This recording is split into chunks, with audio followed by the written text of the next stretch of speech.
लोग माननीय कमिश्नर साहब के पास इसलिए आए हैं कि मेरा और मेरी पत्नी का श्रीमती श्रद्धा जोशी जो इस समय एडिशनल एसपी हैं इंदौर में पुलिस ट्रेनिंग इंस्टीट्यूट में, कल उनसे मेरा पारिवारिक विवाद जो कि तलाक का केस है 1.5 साल से कोर्ट में लंबित है ऑलरेडी, और 13 साल से हम शादीशुदा हैं। 3 साल से 4 साल से वो हमारे से अलग रह रही हैं और पिछले 7-8 महीने से वो इंदौर में है और उससे पहले 2 साल के करीब वो बैतूल में है।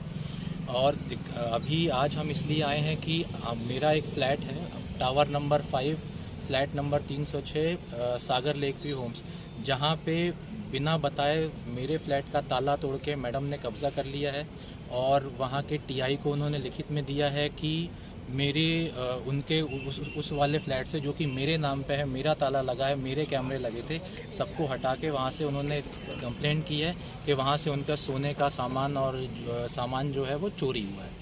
जो व्यक्ति वहाँ पे पोस्टेड कहीं और है और वहाँ रह नहीं रहा है तो वहाँ पे उसका सामान कैसे हो सकता है। यही चीज़ का हम ज्ञापन देने जो है वो कमिश्नर साहब सर, के क्या पास कमिश्नर साहब ने क्या आश्वासन दिया? कमिश्नर साहब ने त्वरित कार्रवाई का आदेश दिया, हमको आश्वासन दिया है। तो उनने क्या थाने वाले में फ़ोन किए कमिश्नर? जी, उन्होंने हमारे सामने ही तुरंत फ़ोन किया है और कार्रवाई का इंतज़ार है। इसकी अगली कार्रवाई आप क्या चाहते हैं सर?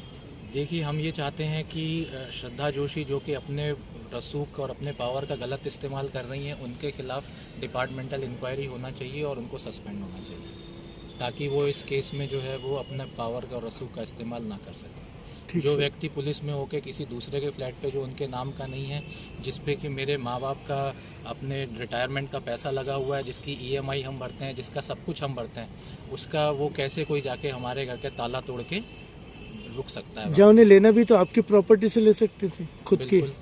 बिल्कुल, अगर कोई अधिकार है तो जो पर्सनल मेरी प्रॉपर्टी है उसका लें। उन्होंने मेरी कार, मेरी ज़ाइलो हरे कलर की MP 04CC3135 उस पर ऑलरेडी कब्जा करके रखा हुआ है।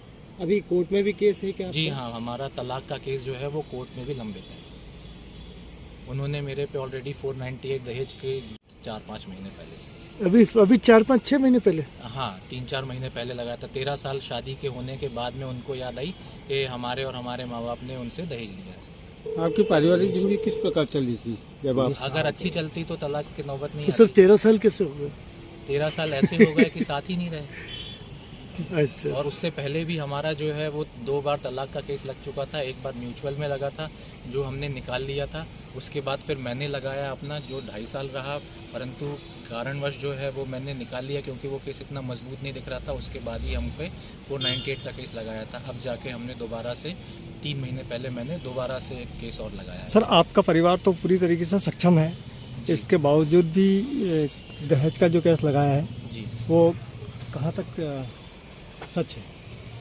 देखिए, पुलिस वाली से दहेज लेना तो ये आप भी और सारी दुनिया समझती है कि जो व्यक्ति अपने शादी के टाइम में ऑलरेडी DSP पद पे था, उससे कोई व्यक्ति कैसे दहेज की मांग कर सकता है? और यदि उन्होंने दहेज दिया है तो उनको तो तुरंत नौकरी छोड़ देनी चाहिए। अगर उनसे दहेज लिया गया है और उन पे किसी प्रकार की प्रताड़ना हुई तो वो दूसरों को क्या बचाएंगे? फिर ये तो सबको सोचना चाहिए। तो आप मानते हैं कि वो एक संवैधानिक पद पे होने के बाद भी कानून का गलत उपयोग कर रहे हैं? हमारे पास फोन रिकॉर्डिंग्स भी हैं जिसमें उन्होंने ये बोला है, जिसमें मैंने उनको बोला है यदि आप मेरे फ्लैट में जाएंगी तो मैं आपके खिलाफ कोर्ट में कार्रवाई करूंगा। तो उन्होंने बिल्कुल साफ साफ बोला है जो कर सकते हो कर लो।